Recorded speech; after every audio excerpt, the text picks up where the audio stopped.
Discretion is advised. I think it's understandable that streaming services have been awful recently. Like, no joke, they are everywhere. From Netflix, Disney Plus, Max, any sorts of freaking streaming services you can think of, minus equals plus.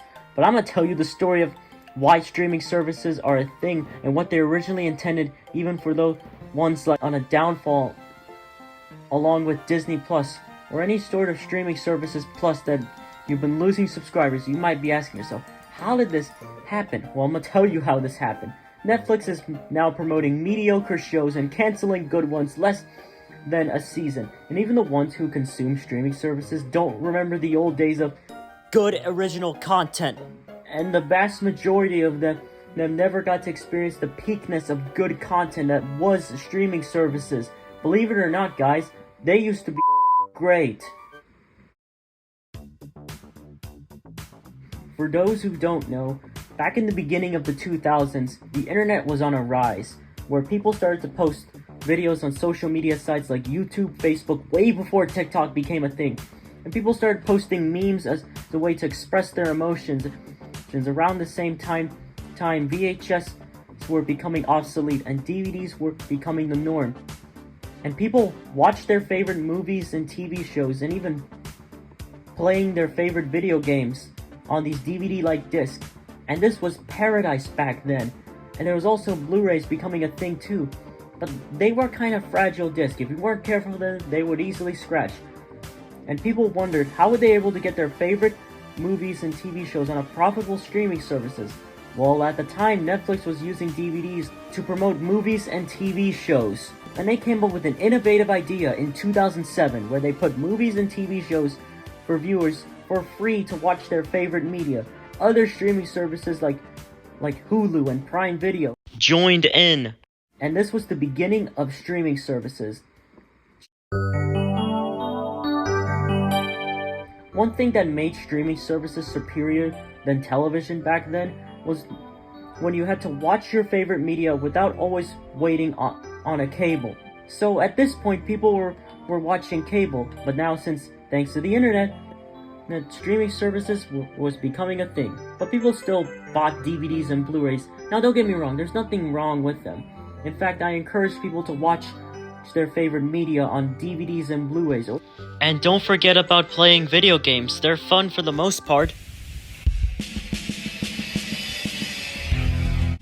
The main reason I started using streaming services for the majority of my life was simply because it was better than television.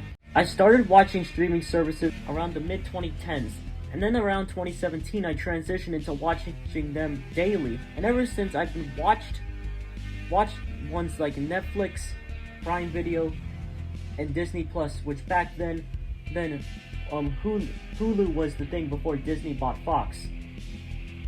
For example, I watched Thomas and Friends on Netflix back then when they had good episodes from the classic era and the hit era. I even watched SpongeBob SquarePants on Prime Video way before Paramount Plus was a thing. As for Disney Plus, it was Pixar, Marvel, and Star Wars content. I used to do the same thing with television. My favorite channels growing up were PBS Kids, Nickelodeon, and Cartoon Network. And it just so happened that around 2017, when I transitioned from watching cable to streaming, both of these channels were pumping out some pretty mediocre shows and promoting them. And I was like, why would I wait for these television networks to give me content that I want to see when I can just go out and find it on these streaming services? They were so much of an improvement over television back then. Instead of watching the stuff that I wanted to watch for general audiences, I can go look up the content that I want to see on these streaming services. And those were the three main reasons why streaming services used to be great. Now I want you to take a look at these three things while I'll carefully explain to you how, in just one decade, these streaming services messed up the greatness of watching them. Because streaming services have been on a downward spiral.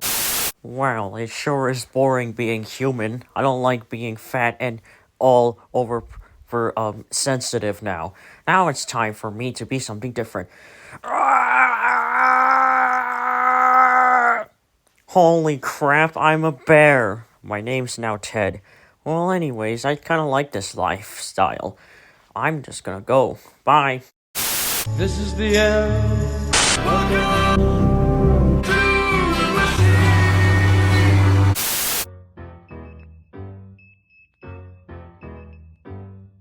So if you want to watch your favorite media, then you gotta get used to those damn passwords. It's not happening. Remember how I said that watching your favorite media was a good way to be entertained? Well, not anymore. Now you gotta use your passwords and passcodes to watch your favorite media. Of course, you can just share that with your friends and family members. Did I mention that Netflix canceled their password sharing on my birthday? But let's just move on aside that.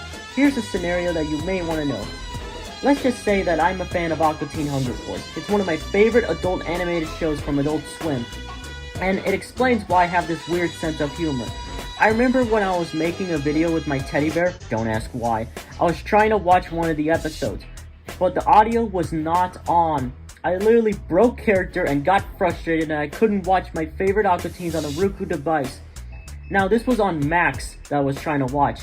Now I understand that streaming services are pointless now, and Blu-rays and physical medias are back on the mainstream, which is why I collected them on a unique shelf.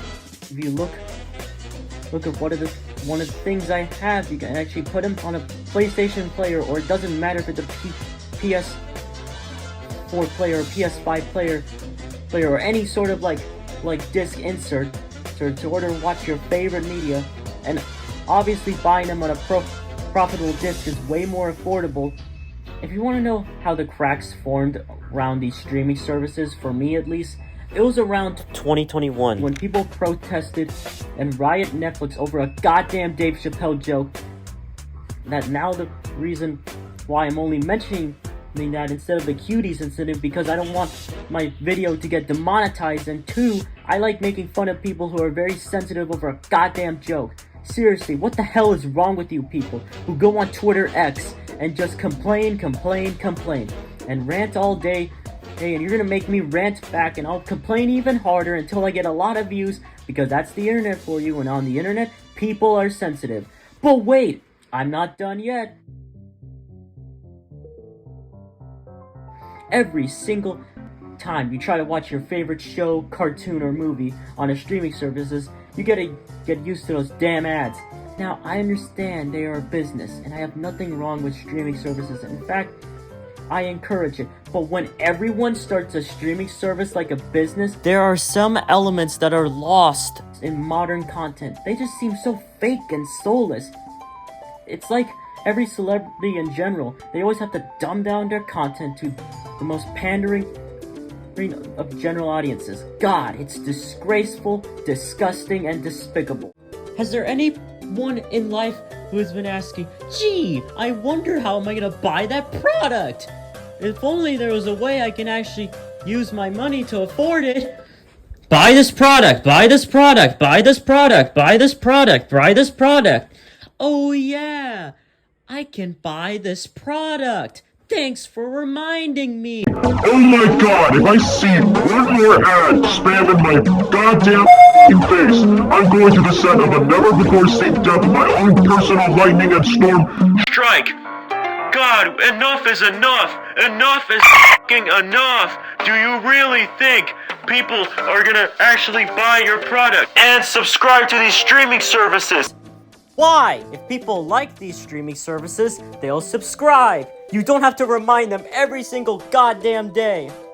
Wait, what did Emp Lemon said back in 2017? Unsubscribe. That's what people actually need to be told to do. Lord knows I try. Oh yeah, I remembered. Unsubscribe from these streaming services right now!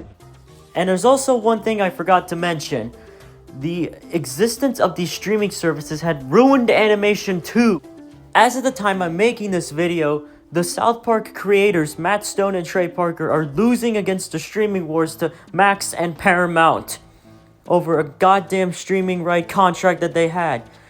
You people saw what happened this year when a tiny minuscule fucking controversy happened. These companies always have to judge on mainly the judge, the lawyers, and the people who run these companies.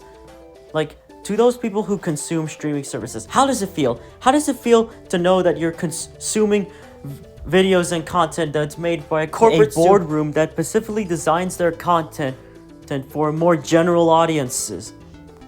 Wait a minute. Dumbed down pandering to general audiences? That's just television. And that's the reality of streaming services. Through all those confusing changes they've been going through, they lost their heart, they lost their souls, they lost everything that was only a thing. I mean, I can talk on other topics, but they've been discussed by other YouTubers and journalist people. I mean, I even tried my best to have my heart and effort to know that half of my audience are not even bothered to watch a good constructed video argument after my failed attempt of making a commentary video. But you've got to learn from your mistakes, and you can actually be better and just ignore the audiences. I guess it's on my own fault. Now, I apologize for being over dramatic.